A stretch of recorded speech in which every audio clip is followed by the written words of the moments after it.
Hello everyone, how are you all? कैसे हो आप लोग? तो कई बच्चों का था कि सर ये वर्बल वाले पार्ट में कैसे क्वेश्चंस आ सकते हैं। आई नो कि वीआईटी का एग्जाम बहुत ही ज़्यादा नज़दीक आ रहा है।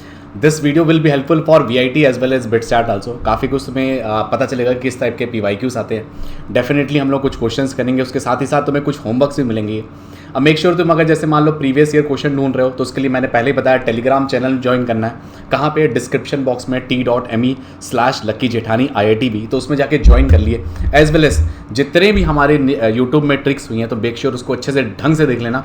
काफ़ी कुछ तुम्हारे लिए हेल्पफुल हो सकता है, खास कर लिए मैथ्स के लिए और LR के लिए। तो लॉजिकल रीजन के लिए ऑलरेडी एक वीडियो थी, तो उसको एक बार ढंग से देख लो। उसमें बहुत सारे होमवर्क भी थे, उसको बहुत आराम से देखना। प्लस नोट्स भी तुम्हारे अटैच्ड है, तो उन सब चीज़ों को तुम्हारा बेस्ट तुम्हारी चीज़ें हो सकती हैं।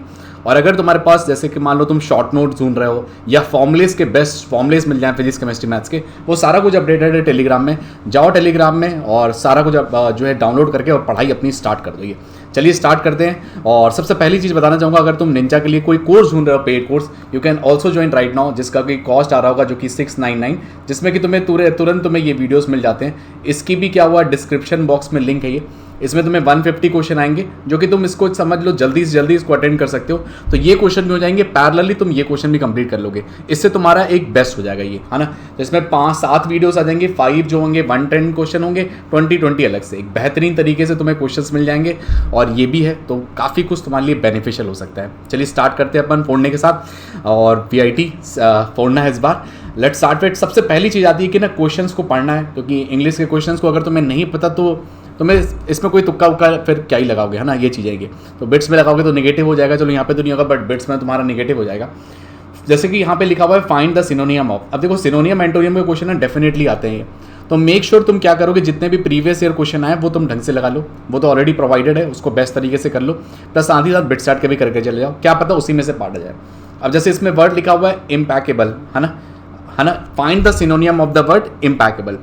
इम्पैकेबल मतलब होता है कि बहुत ज़्यादा परफेक्शन किसी चीज़ में। ये परफेक्शन, जैसे मान लो कि तुम्हारे पास तुम्हें इंग्लिश बहुत अच्छी परफेक्शन आती है, तो इंग्लिश एक परफेक्ट है, तो इम्पैकेबल हो गया वो वर्ड। जो चीज़ में तुम परफेक्ट हो, जिसमें कि फ्लॉ बिल्कुल भी ना हो, गलती बिल्कुल हो ही नहीं सकती बिल्कुल, ये है ना। तो उस चीज़ में अपन क्या कहते हैं, इम्पैकेबल बोलते हैं। अब इसमें से ढूंढते हैं अपन सिनोनियम, मतलब होता है कि जो सेम टाइप का हो, ये है ना। सिनोनियम वो वर्ड कहलाता है।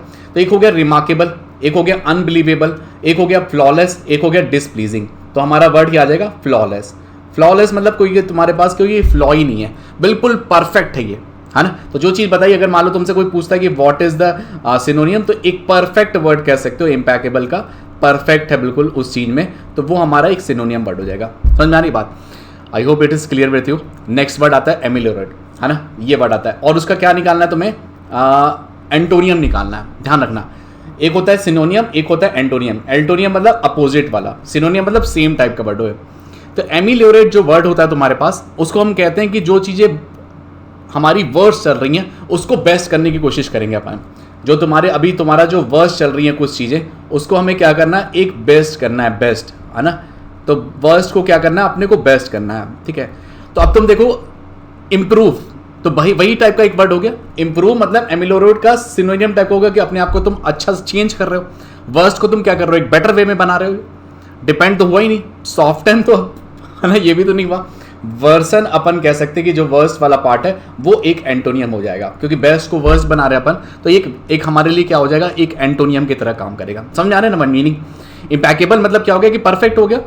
एमिलोरेट मतलब क्या बताया हमने कि जो वर्स्ट वाली चीज़ है उसको बेस्ट तरीके से करना, बट हमें क्या करना है, एंटोनियम निकालना है। एंटोनियम मतलब अपोजिट वाला वर्ड, तो वो क्या कहलाएगा, वर्सन। ये वर्ड्स हो सकता है काम क्या जाए, देखो PYQ आए तो क्या पता चीज़ें रिपीट कर जाए, इसलिए आई थॉट कि तुम्हें चीज़ें मिल जाएंगी तो बेस्ट रहेगा ये। अब जैसे इसमें लिखा हुआ है find the meaning of the given idiom a bolt from the blue, a bolt from the blue.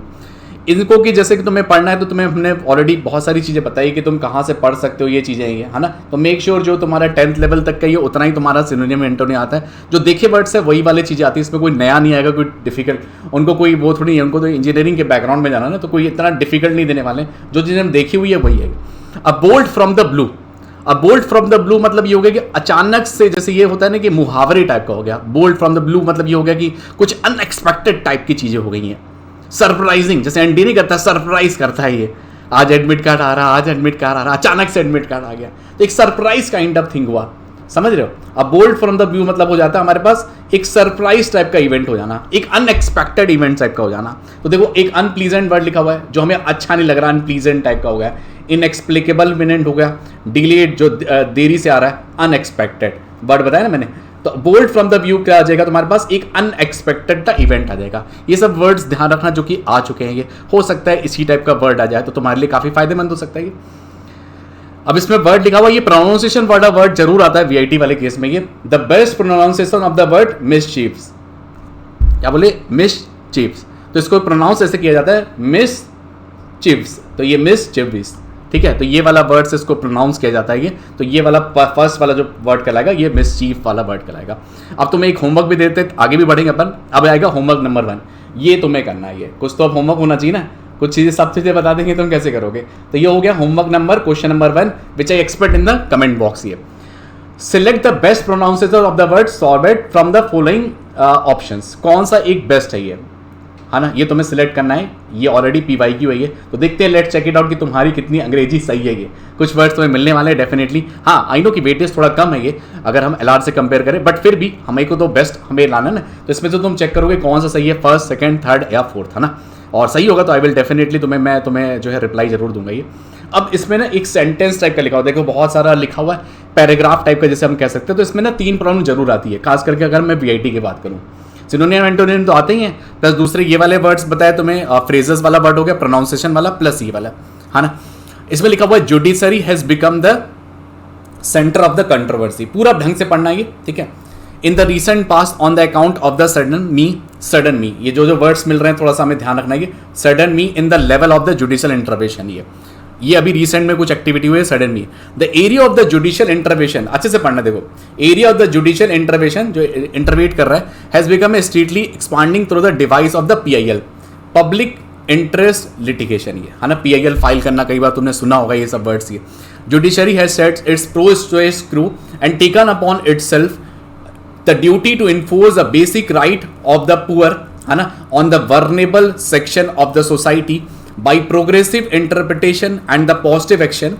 The Supreme Court has developed the new method of dispensing justice to the masses through a PIL. The former Chief Justice PN Bhagwat, तो PN Bhagwat under whose leadership, तो उसके leadership में क्या हुआ था कि PIL has attended a new dimension, एक new dimension है, commented that the Supreme Court has developed several new commitment. It has carried forward a participative justice, हाँ एक participative justice हो रहा है, प्रॉपर रिफॉर्म किया जा रहा है, वर्नेबल सोसाइटीज के लिए, पुअर्स के लिए सोचा जा रहा है। लेट्स चेक इट आउट कि 3 क्वेश्चन होंगे, 2 अपन करेंगे, एक तुम्हें होमवर्क की तरह जाएगा। तो होमवर्क नंबर 1 आ चुका है, अब होमवर्क नंबर 2 आएगा। मैं पहले 2 क्वेश्चन तुम्हें बता देता हूँ भाई। The steady expansion of the judicial interpretation is the result of, किसकी वजह से ये हो रहा है, ये हम लोग क्या कर रहे हैं, एक एक्सेसिव लॉ हो रहा है, ऐसा कुछ तो तुमने वर्ड नहीं देखा, ये वर्ड लिखे होगा अगर तुम ढंग से देखोगे, जुडिशियल, देखो यहां पे लिखा हुआ है judicial interpretation has been strictly expanding through the device of, देखो लिखा हुआ है पब्लिक इंटरेस्ट लिटिगेशन, लिखा है ना, steady expansion of the judicial intervention is the result of public interest litigation, ये मिल गया वर्ड। ये supreme court new method of the dispensing justice, new commitment of the supreme court. कई बार क्या होगा कि तुम जैसे कि क्या होगा, पहले क्वेश्चंस अच्छे से देख लेना, उसके बाद तुम ढूंढोगे, तो उससे भी हो सकता है ये, बट एक बार पढ़ लेते हैं ना तो हमें पता चल जाता है कहाँ पे लाइन है। कई बार क्या होता है कि तुम्हें एक्सप्लेन किया जाएगा कि पहले क्वेश्चन पढ़ लो फिर आंसर देखना। मुझे लगता है कि पहले अगर तुम पैराग्राफ फट जैसे पढ़ लेते हो, उससे तुम्हें ईजी जाएगा कि कहाँ पे वो मीनिंग थी, समझ रहे हो ये। तो इस तरीके से तुम जाओगे तो एक अप्रोच अच्छा, एक बेटर वे में तुम्हें मिलेगा ये।